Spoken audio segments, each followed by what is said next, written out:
Hi guys, happy Friday. Thanks for joining us. Igor and Anu at Vinous Reverie Wine Merchant. We're doing another Facebook Live wine tasting review. We're calling it the show for the adventurous wine drinker. So thanks for joining us. So Yeah. what are we tasting today? Something exciting. German sect. Okay. Sect. It's name for sparkling wine in Germany and in Austria. So yes, Okay, and I'll German. just say that this is one of my personal favorites. So I love this wine a lot. Yeah. I'm really excited that we're tasting this one. Yes. Cool. Interesting. It's a wine that's does a lot of sect wine is made, but actually very little of it is quality. We'll kind of talk a little bit about that. Okay. Yeah, so I mentioned that sekt means sparkling wine, and it was conceived in Germany in the 1820s, and I think the joke going around has been mediocre ever since. No way. Okay. Yes. But this wine is not mediocre. No, no. Okay. Germans. Doing a little research, I found out that Germans drink a lot of sparkling wine. Okay. A German consumer drinks 5 bottles of sparkling wine per person. Oh. Uh, Per w- what? Yeah, per week or what? that number is 5 times what the U.S. Okay. What people drink in U.S. per person. So that's a lot of sparkling wine. Um, Most of the sect is made in the Charmat method, which is the same method that they do for Prosecco, Okay. where the bubbles are formed in steel tanks. They Yeah. pump oxygen to form the bubbles. But this sect, the quality sect, and there's actually there's two terms. So one of them is called Winzer sect, which is a quality sect. It usually says that it's from a single vintage, it's made from the estate vineyards, from a single varietal, and it's produced.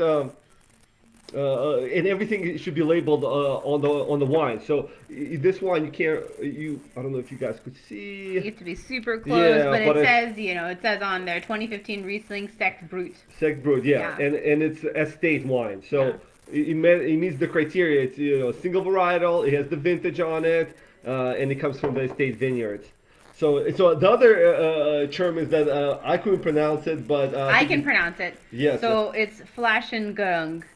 Yeah, Flaschengang, which is the traditional method of making champagne, which is also in French method champenoise. yes, Correct? Yes. yes. Okay. Yeah, so as I was saying, not that much premium Riesling is made. About 2% of all sparkling, sect is premium. And but the interesting thing that I kind of didn't associate, but I was doing a little bit of research. I guess Germans have always been obsessed with sparkling wine. Okay. In fact, there was I must be German. well, I came across this quote that from 1867. Okay.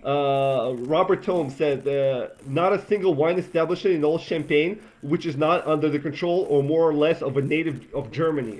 And Mum, Krug, Bollinger, I didn't recognize it. Those are all German names. So the Oh. biggest Okay. houses in Champagne are came from Wow. Germany. So Okay. Very there's interesting. always been a connection.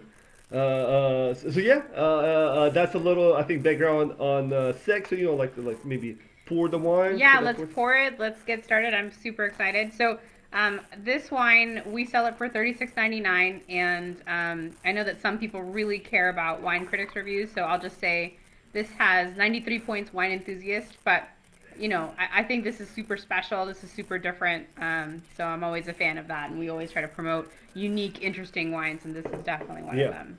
and Cheers. well, cheers. Cheers. All right. Oh, the nose is beautiful. Yeah, it's really good. It's lovely. It's got like I know that, and we'll talk about this a little bit later, but a lot of times subpar sparkling is too acidic. But this is like very gentle grapefruit, like I want to say like a brioche biscuit, and it's got like a like slightly peachy kind of note at the end, Yeah, which is I think it's the yeah, sign of the Riesling. yeah, So it's got that like honey peach finish. I really like it. yeah, It's like, yeah. very nice, very balanced, long honey finish. I think at the end there. And this is obviously a Riesling sparkling wine, but not all sect is made from Riesling, and not even all premium sect is made from Riesling. They could be made or Sylvaner or any other number of grapes. So it's not so this particular one is made from Riesling, and obviously Riesling is the great white grape of the wine world, and its kind of claim to fame is that it's able to transmit terroir, the land, better than any other white wine. The only equivalent is typically Pinot Noir. And yes, so some of the German sparkling professionals, they actually think that if more winemakers dedicate to making quality sect, that they should be using Riesling because Riesling, like I mentioned, it's able to transmit the soil. Yeah. And they think it's on par with Pinot Noir and Chardonnay in doing that. And obviously, Pinot Noir and Chardonnay are the two, the two of three champagne grapes. Yeah. There's also Pinot Meunier, which is another red grape that's used in a much lesser quantity. But obviously, Chardonnay and Pinot Noir are the two grapes used in champagne. So a lot of people also think that Riesling has that. Capability. Okay. Yeah, and there's a lot of similarities. Germany's got cool climate, just like Champagne. Yes. And we're actually gonna mention. So this is done in the traditional style, where the bubbles are formed in a bottle during the second fermentation. And then there's dosage here. Dosage. And you kind of give an overview of what dosage is. Yeah, so dosage is basically where you add sugar into the wine making process, or the champagne or sparkling wine making process. Basically, it tends to have too much acid, so you're trying to balance that out. So that's why actually you see different phrases on bottles. Like you'll see doux, you'll see demi-sec, sec, extra sec, or brut. And extra brut. So basically that, relates to how much sugar is added as part of dosage. So, extra brut, they only have 6 grams of sugar, brut up to 12. And then it kind of goes from there. How much sugar, or, what is the dosage, in there? Yeah. Yep. Yeah, so I think we gave kind of a little overview about Riesling and about sect. So we could just talk a little bit about this specific wine, a little history of it. And actually, before we jump to the history, I kind of have a map, and this map is just as confusing as I think the whole. It's what you should expect from us, I think, in terms of maps. So.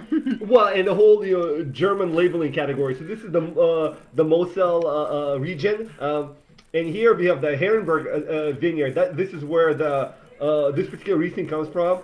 So it's highlighted in yellow, and I don't know if you guys can see it, but you can see there's a lot of vineyards right all along the Moselle River. So very complicated, but yeah, I don't know what this map is telling me, but it's telling me there's a lot of great sites for Riesling. That's what it's telling me. Yeah, take me. Let's go. Yes. Cool. So, and it's this is grown on slate, the famous slate soils. This is particularly a red slate soil, and one of its functionalities is that it retains heat really well, and it's not as hard as maybe the blue slate soil, so it's easier for the roots to retain water. So the wine has more fruit than some other vineyards, and they have capability to age for a long time. That's kind of just a little overview about the particular vineyard where these grapes come from.